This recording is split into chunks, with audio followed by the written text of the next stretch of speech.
आगे इतनी हंसी आ गई, सारे सुर खुल गए। इतनी हंसी की बातें इन्होंने की है तो सारी बातों को भूल गए, इसलिए जो भी बात थी इसी प्रकार की।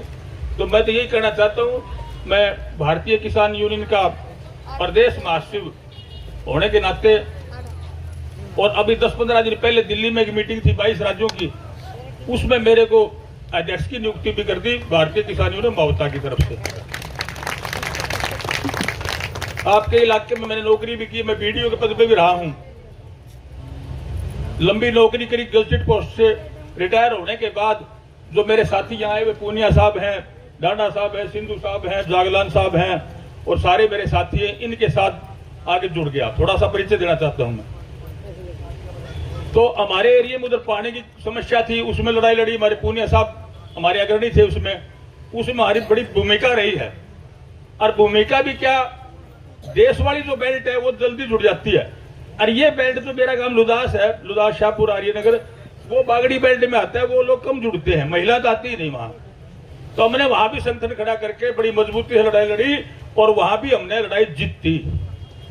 पानी पीने का भी नहीं था, 48 दिन धरना चला था और सीएम के साथ सीधी मीटिंग हुई थी। उस कमेटी में भी शामिल हूं, हमारे पूनिया साहब भी शामिल, जैसे मीटिंग होती है। तो मैं तो इस मंच के माध्यम से यही कहना चाहूंगा कि इतना लंबा किसान आंदोलन चला, उसमें जो 750 से ऊपर हमारे किसान, हमारी बहनें जिन्होंने शहीदी दी, उनको श्रद्धांजलि अर्पित करता हूं। और जिसने किसानी बचाई, चौधरी छोटू राम, उनको नमन करता हूं। आज उसकी वजह है जो किसानी बची हुई थी। ये उस किसानी को खत्म करना चाहती है सरकार, आपस में भाईचारा खराब करने वाली सरकार है ये। जात बिरादरी की बात भी बांट रही है, धर्म के नाम पर बांट रही है और हम बंट रहे हैं। लेकिन मैं आपसे निवेदन करना चाहता हूं, हमारी मातृशक्ति, हमारी बहनें बैठी हैं, जागरूक हो चुकी है, इस आंदोलन जागरूक की है और हमारे किसान साथी जागरूक हुए हैं। चौधरी छोटू राम एक बात कहते थे कि भोले किसान, एक तो बोलना सीख ले और दूसरा तेरा दुश्मन ने पहचान ले, दुश्मन कौन है। तो तुमने दुश्मन की पहचान तो होगी मेरे ख्याल में, शायद दुश्मन कौन है अपना, उस दुश्मन की वजह से बैठे हैं। ये छोटी छोटी मांगे क्या बात है इसकी राखी की राख की।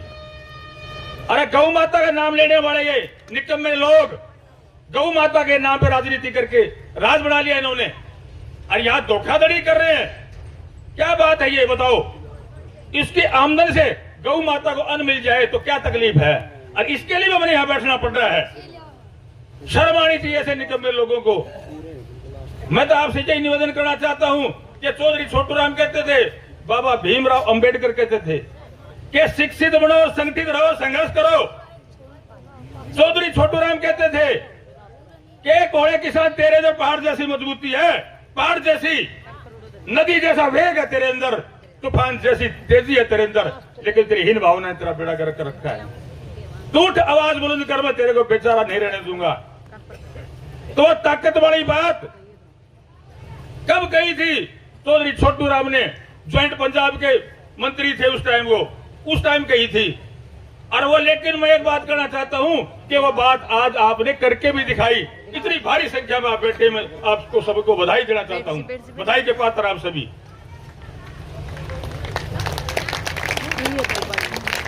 और ये लड़ाई ये सरकार रहोगी तो चल लेगी भाई, या सोच लियो, संगठित रहोगे तो बात बढ़ेगी। चाहे वो चौधरी छोटू राम ने कही और चाहे बाबा भीमराव अंबेडकर ने कही, लेकिन वो ताकत का अंदाजा आपको नहीं था पहले। आप हाथी की तरह से हो, हाथी को पता नहीं होता तेरे अंदर कितनी ताकत है पीछे, पता नहीं, ज्ञान नहीं होता। लेकिन आज आपको ज्ञान हो चुका है, ज्ञान हो चुका है। आजादी के बाद पहला मौका है, पहला हरियाणा का मुख्यमंत्री करनाल के कैमला गांव के अंदर ऊपर ही उड़ता चलेगा, ऊपर ही उड़ता चलेगा। और थारी ताकत थी, बहनों की ताकत थी, मेरे किसान साथियों की ताकत थी। वो आजादी के बाद पहला मौका है, पहला। एक तहसील के आज 45-46 दिन से ताला लगा रखे है, सारे अधिकारी बाहर हैं। किसकी ताकत है? वो तुम्हारी ताकत है, तुम्हारी, हमारे युवा साथियों की, हमारे बहन बेटियों की ताकत। तो ये ताकत कमजोर नहीं होनी जानी तुमने। और जो भाई संगठन की बात होती है, संगठन मजबूत हो तो सारी बातें हो जाती है। खेतड़ गांव की जो बात है, हमारी ये बेटी शुरू से उस आंदोलन हमारे साथ है। हमारे कमेटी के सारे साथी बैठे लगभग तो जानते हैं। हमारी महिलाएं बैठी, सरसों से बैठी, दूसरे गांव से बैठी, जेवरा से बैठी। तो आप इस तरह से आगे आओ और मजबूती से लड़ाई लड़ो। ये लड़ाई जीतोगे 100% और बोलो। और भाई मैं तो एक निवेदन करना चाहूंगा, आपसे प्रार्थना करना चाहूंगा कि जब भी कोई बड़ा प्रोग्राम या कोई और फैसला हमारी कमेटी लेगी तो भाई मेरी टीम लगभग सारी बैठी है। और जब कहोगे जितने आदमी कहोगे या जोग दे, ताकत जोग दे भाई, परवाह को नहीं कराए तो एक बार कह दियो बस। और भाई समर्थन आपका दिया, बहुत आपने मेरी बात सुनी, मेरे ख्याल में ध्यान से सुनी एक एक बात, नहीं तो विचार सुनना पसंद नहीं करता कोई, गाने भजन वो सुनना पसंद करते। मैंने ज्यादा टाइम ले लिया, मेरे ख्याल में माफी सुनो। आपका इनकलाब, इनकलाब, किसान मजदूर एकता, मातृशक्ति, मातृशक्ति। बहुत बहुत धन्यवाद आपका, बहुत बहुत शुक्रिया।